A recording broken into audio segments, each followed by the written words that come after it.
Welcome. If you're a woman who has a sense that there's more out there for you, you're in the right place. I'm Whitney Baker, host of the Electric Ideas podcast. Somewhere along the line of work and kids, life carried on, but I lost track of my truth. I'm on a reflective journey, and that's what this podcast is all about. Each week, I interview a woman who is lighting her own path and offering others hope.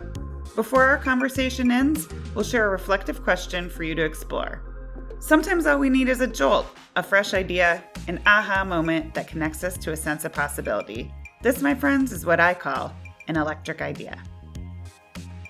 Welcome back to Electric Ideas. I'm your host, Whitney Baker. One thing that's become clear to me as I continue down this journey with the Electric Ideas podcast is that there are certain topics that I really lean into and gravitate to seasonally. And while I know these type of topics can put some people outside of their comfort zone, as I've continued to have a Halloween time special with a woman who is sharing her supernatural gifts with the world, I've found these conversations deeply soul satisfying and fascinating. So I have a special interview today with Rachelle Jenkens. She's a psychologist and psychic medium and one of the owners of her company called Not Your Average Psychic. She runs an international online practice. She offers one-on-one sessions where she combines her super unique background of being both a clinical psychologist who also now allows her psychic abilities to inform her work. She is one of the owners of the #1 psychic schools in Northern Europe, and she regularly is traveling around the world to host retreats in places like Bali, Sweden, and California. I'm so excited to share this conversation with you. As always, take what resonates with you and leave the rest behind. Let's get into it. Hi, Rachelle. Welcome to the show. Thank you so much for having me. I'm excited to be here. You are both a psychologist with a clinical background as well as a psychic medium. And I'm wondering if you can tell us at what point in your life it became clear that you had these gifts and kind of how it impacted your life and maybe your professional practice before you were public with sharing your gifts. I think I've always known that I had these psychic abilities. I don't remember a day where I wasn't aware of what was going on in the energy and where I didn't see, as what I would say, entities. So the souls or the presence of a deceased person. I've always felt surrounded by them. I could see them, I could feel them, I could hear them. And it impacted my life in a very negative way, I would say, the first part of my life until my daughter was born when I was 27. That first part of my life, I think because of the horror movies that are out there, I couldn't really see it as like a gift or something that enhanced my life or contributed towards anything positive in my life. I just thought it was incredibly scary until I met with another psychic who is now my business partner in the company that I own, who actually taught me how to navigate my psychic abilities and what it actually means and what they're actually trying to, tell me, all these spirits around me, or entities as I call them. So for that first chunk of my life, it was quite a burden, I would say, to have these, clairvoyant abilities. And so it did impact me in the sense that I didn't realize what to do with it. And once I sort of had more of a roadmap on how to utilize these gifts and what to do with them, I actually realized how much it enhanced my practice with people. It really contributed towards giving people a different view on life and on how I would help them with any life issues, because I would tap into not just whatever I would hear or see from them, but I would also tap into the higher dimensions of consciousness and, gain that higher intelligence as well, and added that to my guidance for these people. And that's what I still do. So whenever I have one-to-ones with people, I both listen to their story and I use my clinical knowledge, but I also tap in to the higher dimensions and, tap into what they have to say about whatever's going on in people's lives. And that's the origins on how my company also started in the Netherlands.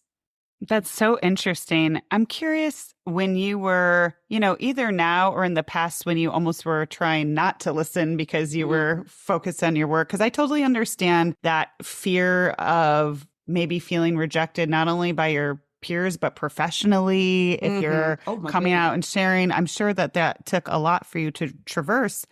But at some point, it feels like if you were really genuinely getting these messages, it maybe almost would have felt like you were doing a disservice to your clients if you couldn't share them. Absolutely. And I think that's what it always made me feel sad that I was so afraid of these presences around me, of these entities around me, because I knew like deep down they were here just to relay some beautiful messages to myself as well as to the people that I was surrounded myself with. But yeah, I didn't know because again, I feel like it wasn't as if I would see someone and they would have this beautiful story to tell me. It would just be I was experiencing a presence around me. I really didn't know what to make of it. And it wasn't until I started to ask them questions like, hey, I know that you're here coming from a deep place of love. What is it that you are trying to tell me about this person or about myself or about the world around me? Because sometimes it would be a group of spirits, right? So once I started to communicate with them, I realized, oh my goodness, yeah, for all those years, I've kind of like pushed you guys away and have been terrified for something that is so loving and so safe and so kind. So I'm really happy that I'm in a place now that I can just hone in on my psychic abilities and share them with the world around me. I know that this is going to feel new and maybe even uncomfortable for some of the people in my listenership, but I am just curious if you can share what you think happens to a soul after it leaves its body.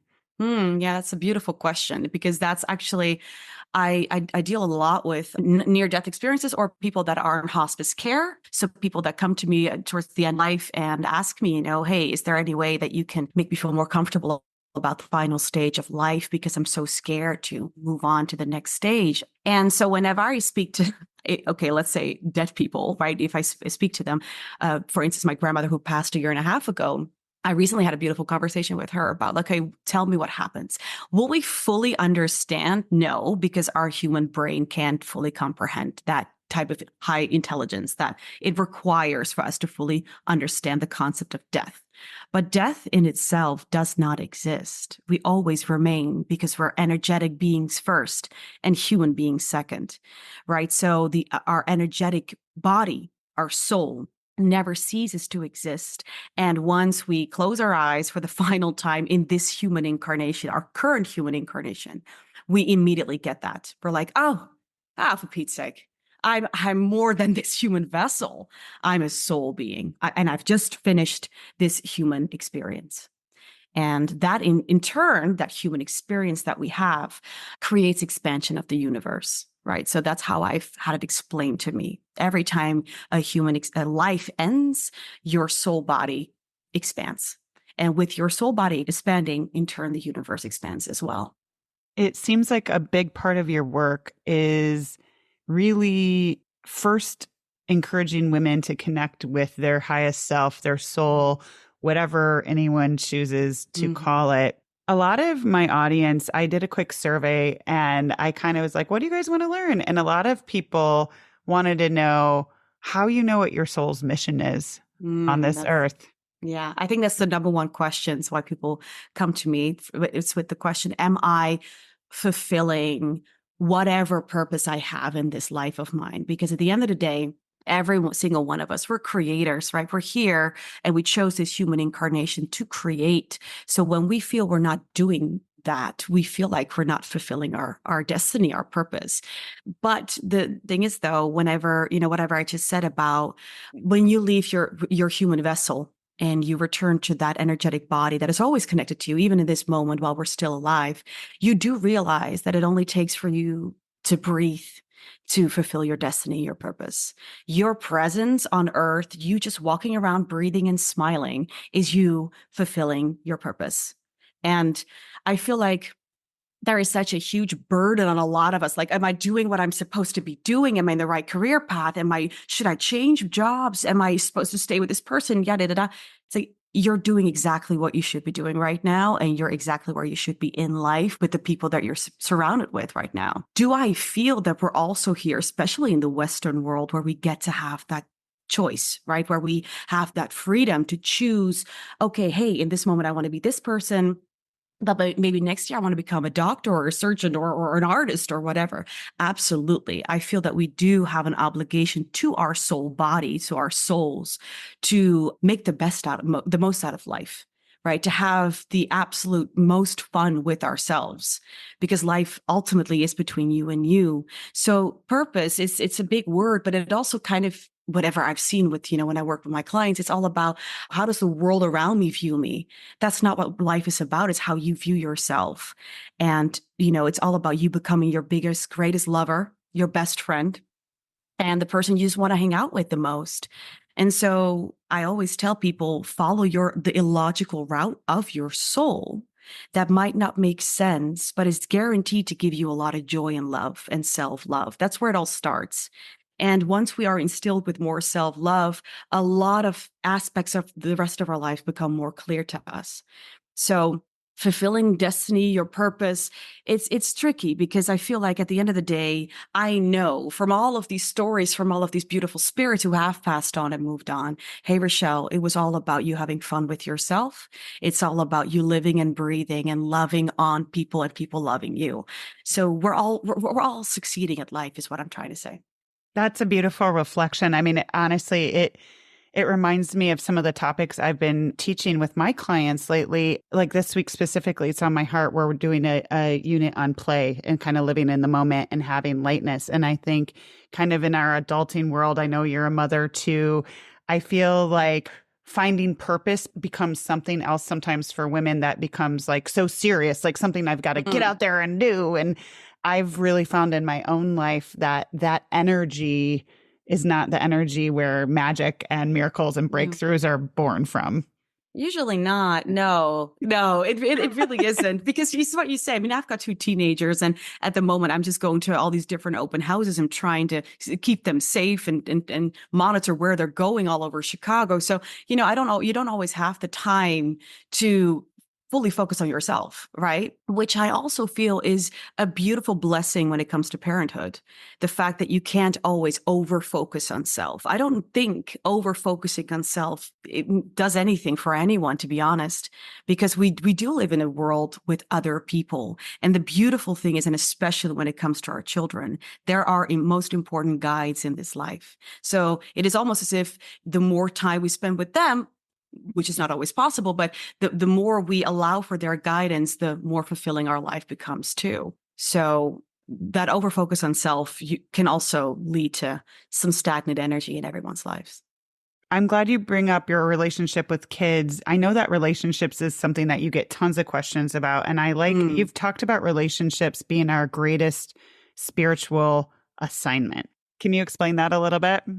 Yeah. So again, it's to do a little bit with, before we're born, we choose our teachers, right? And everyone that again that you are currently surrounded by. So whether it's your friendships or your romantic relation, especially your romantic relationships, as well as your children, they are all mirrors to our inner beings, right? And we all guide each other home ultimately. And some people do that in a very positive way. We love on one another. Oh my God, I love what I see of myself in you, and you love what yourself. You love what you see of yourself in me, and look at us having a fantastic relationship. And then there's other people where you go, you're instantly triggered by. You're like, no, get away from me. You annoy the living daylight out of me. They are also a very important teachers, because they in turn show you where you're hurting. So some people show you where you're blossoming, where you're thriving, the way you're loving.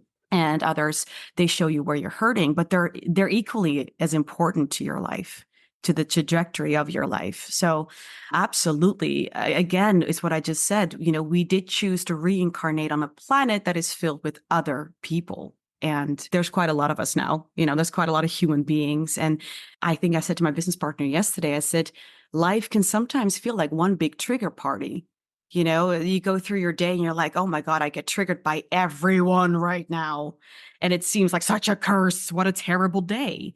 Or is it the universe's way of showing you, hey, this is where you're hurting. And once we start healing wherever you're hurting, that also means that you get an opportunity to thrive in this very moment. So yeah, I do find relationships very, very important. And especially when it comes to our kids, because they know how to push our buttons in very specific ways, because they are really our ultimate guides, is what I now know to be true. Yeah. No, that's a beautiful reflection. I have so much to cover. I want to make sure we talk a little bit. You said you call spirits entities.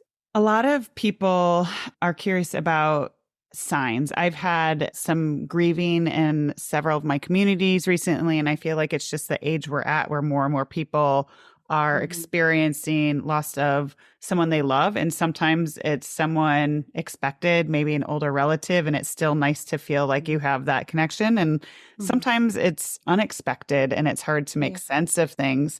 I'm Mhm. wondering if you have thoughts on signs, if they exist, how they exist, and how women or anybody can really like open themselves up to seeing them.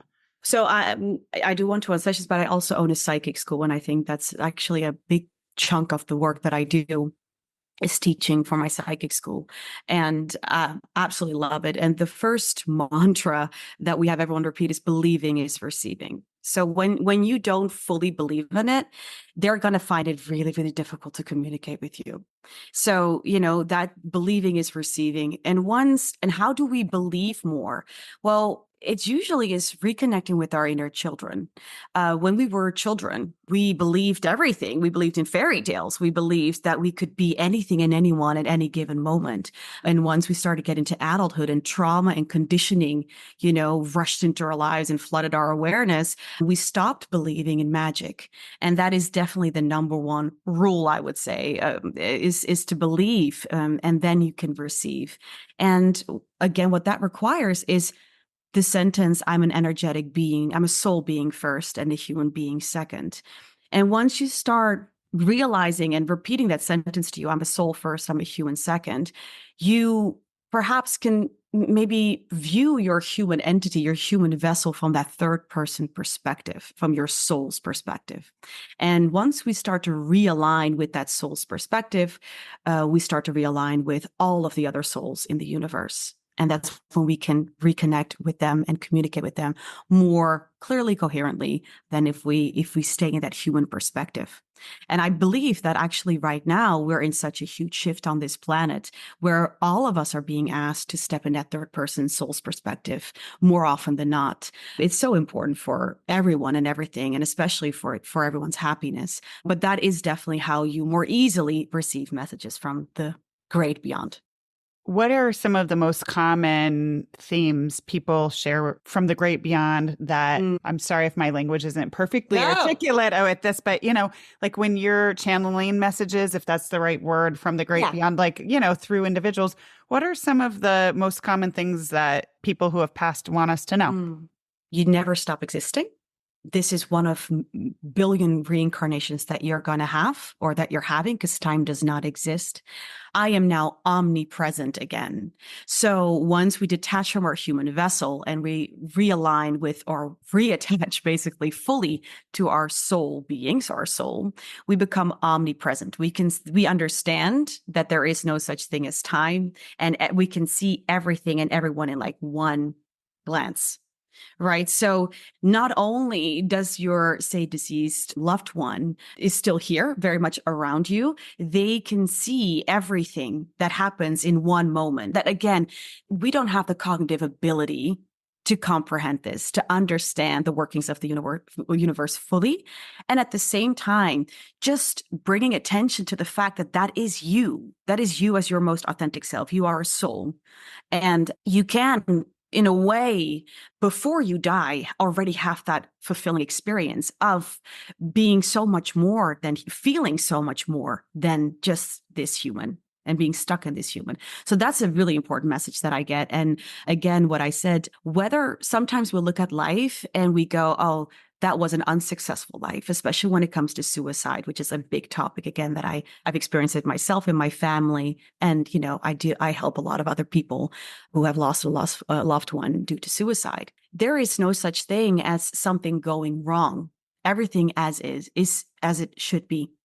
Right. So they want to help us alleviate a certain like outlook on life that you can mess up because ultimately you can't mess it up. You're doing exactly what you should be doing, even though your life might not feel very fulfilling or might not feel that you're in the right job, in the right relationship. You are exactly where you should be in the right now. So yeah, those are some of the messages that they're conveying to me. And of course, I also get whenever I channel someone, they'll say, "Hey, you remember I loved frogs. Tell her that I loved frogs." I'm like, "Oh, well, your uncle loved frogs." Sure, I also have those messages to make sure that the person knows that I'm actually speaking to their loved one. But I would say like that wisdom that I get from them is where that's how I love that stuff. As someone who balances this, both your supernatural gifts and your clinical experience with just living in everyday life, when you have one of those days where you feel like it's off, you mentioned, where it feels like crap, we all have those days where the momentum is just bad. How do Yep. you use the wisdom of seeing the bigger picture of what's really happening in the universe Mm-hmm.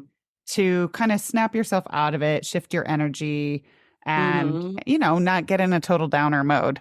Yeah, not always, because sometimes I'm just allowing myself to be a human and just to really not enjoy life. I did choose to reincarnate, so I'm making the most of it. I love the amazing positive moments that I'm having here, but Rochelle sometimes also has some really shitty days.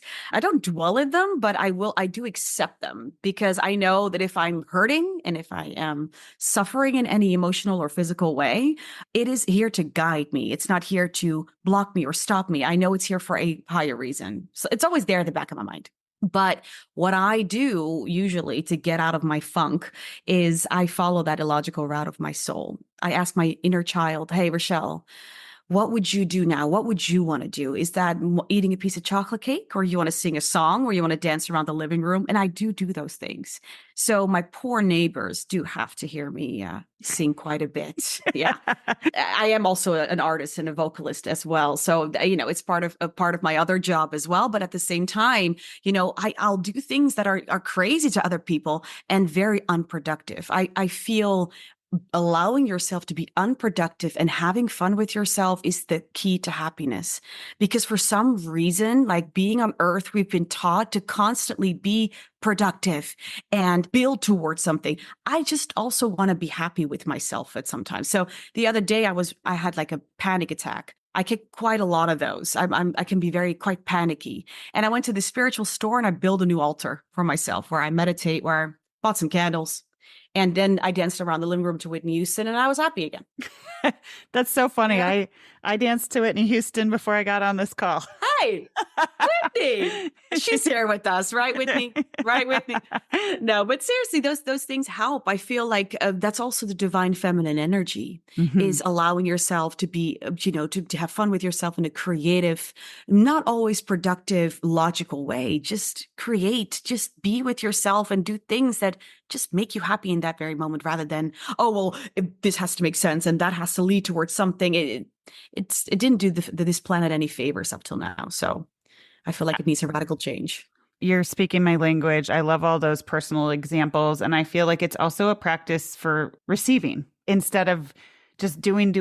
I think we've been sold a false bag of goods that we're going to feel better, feel successful, feel happy if we just keep doing more and more and more. It's like sometimes it's like enjoy the flowers outside for 5 minutes. Yes. Yes. And I feel like that's what our kids definitely teach us. If Mm. they're teaching us anything, it's to be mindful and to be appreciative of this moment. And as a mother, as a working mom, you would probably recognize yourself in this. You have to plan certain things. You have to go, okay, next week, and then it's your birthday in 2 months' time. What are we gonna?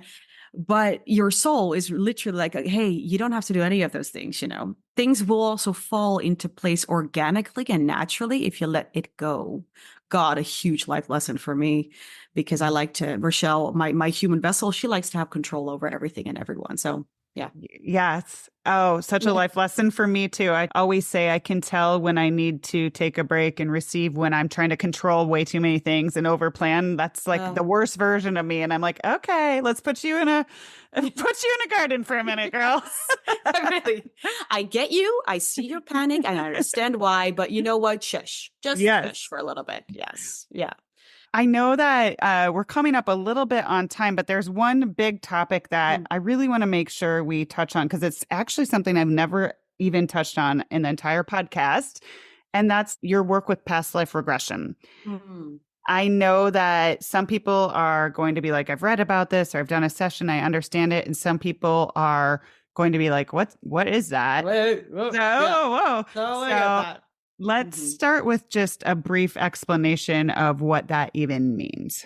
Okay. So I think I mentioned it throughout the podcast a little bit about your human incarnation or reincarnation. So, I'm sitting here in this podcast with you, and my current human incarnation is Rachelle, but my soul, which is I'm a soul first and a human second, has had many lives. Now, we're going to just omit the whole time doesn't exist thing because our human brain cannot comprehend.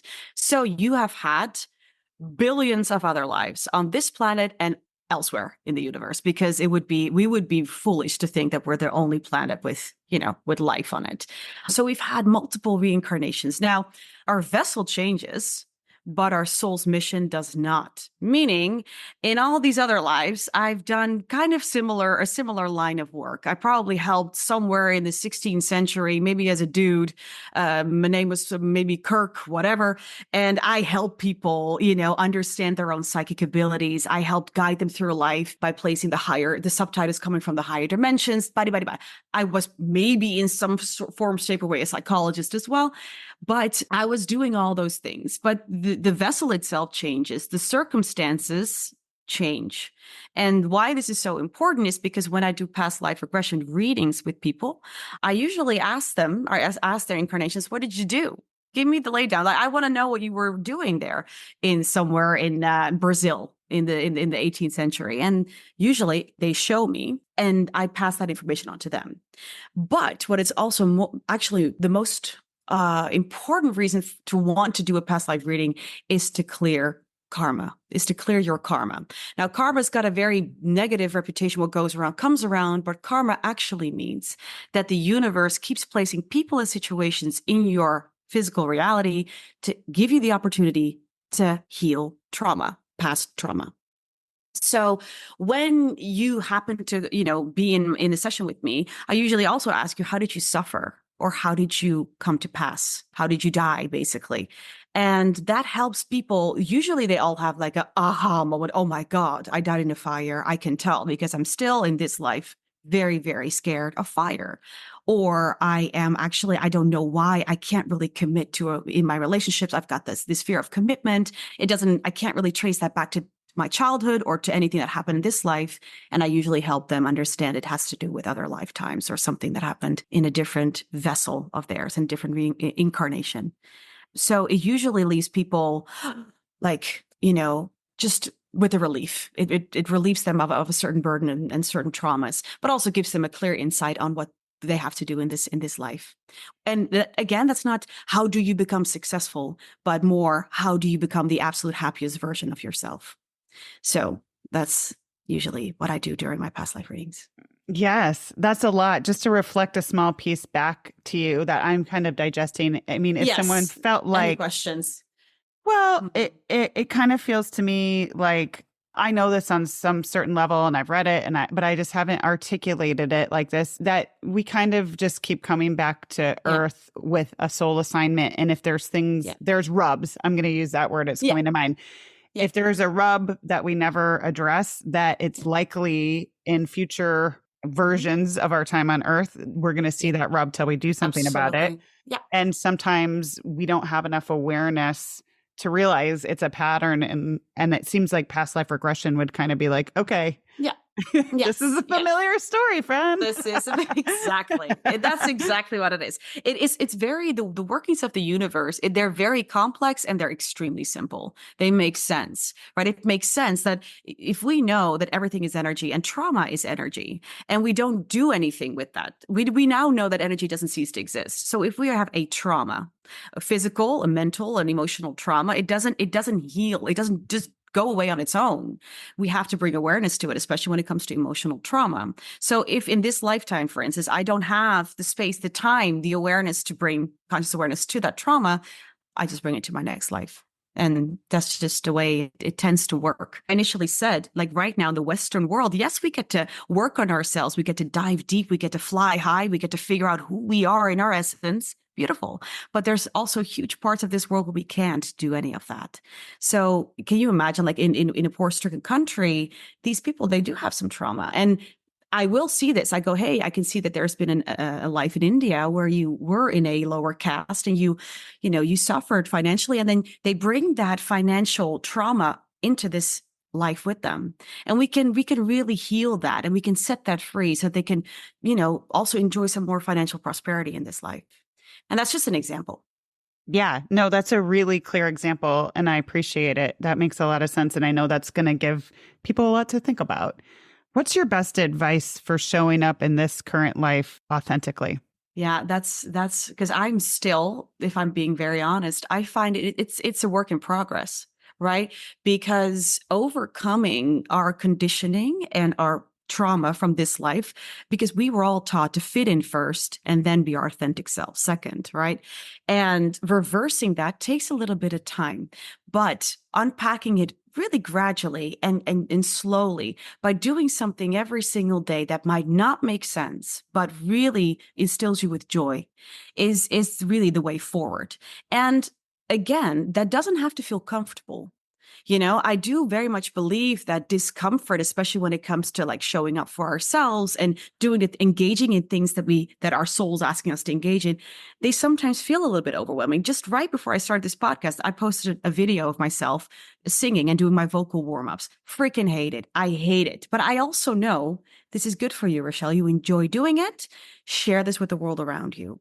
So it's okay to sometimes having to overcome something. And we know exactly that place within ourselves where we're like, I'm enjoying this, but I'm also really scared of sharing this with the world around me. And so that's a good place to start, just overcoming that fear and being like, I'm going to do it anyway. I know what my mind is telling me. I know what my trauma is telling me right now, is shouting at me, but I'm going to do it anyway. And then gradually unpack it. It doesn't have to be overnight. But I will say that the time for us to all come out of the closet as our most authentic selves is definitely now. That's sure. All right. Let's all come out. I'm ready for it. I just feel like we've covered a lot of great territory in the areas of connecting with signs from people from the other side, past life regression, or just tapping into our highest expression of our own soul in this lifetime. Is there any other message on your heart that you want to share? You are capable to do so much more, to be so much more. You're in that soul's perspective. Once you realize that this is just a human experience that you're having, you can override, you can rise up from that experience in any given moment. You start to feel that you are truly God incarnated, that you truly are the universe incarnated. And I will say, you're not just the universe incarnated, you are a very specific part of the universe incarnated. So you're extremely important. Without you, whoever's listening to this, and including yourself, without you, nothing would exist, because all the souls combined make the universe that is God, So I feel like I've walked through life feeling irrelevant a lot of the time, not as important as I should feel. And I'm trying to tell people, without you, there would be nothing. There would be no universe. So whoever's listening, I really hope that you feel and understand your importance and relevance to this world. I always end my episodes with a chance for reflection. So, in the area of living a soul-inspired life, what's one question women could be asking themselves more? Am I doing this for myself, or am I doing this for the world around me? Yeah, that would be the question. Am I doing this to be liked, or am I doing this because I love and like myself? It's beautiful. This was wonderful. I know people. Me too. I know people are going to be intrigued and inspired and want to connect with you. So where can we find you and follow you? So I'm Rachelle Jenkens, but my company is called Not Your Average Psychic. And so, yeah, we have one-to-one sessions. We do past life readings, but retreats and a psychic school. I think that is our biggest product. All right. Thank you so much for being here. I'm really excited. Yeah, it's wonderful to connect. Fun. Thank you. I'm so glad you joined me today. If you're looking for more, feel free to connect with me on Instagram at @WhitneyWoman. And if you enjoyed the show, I invite you to support me by leaving a review or sharing it with a friend. Hope you have an inspired day.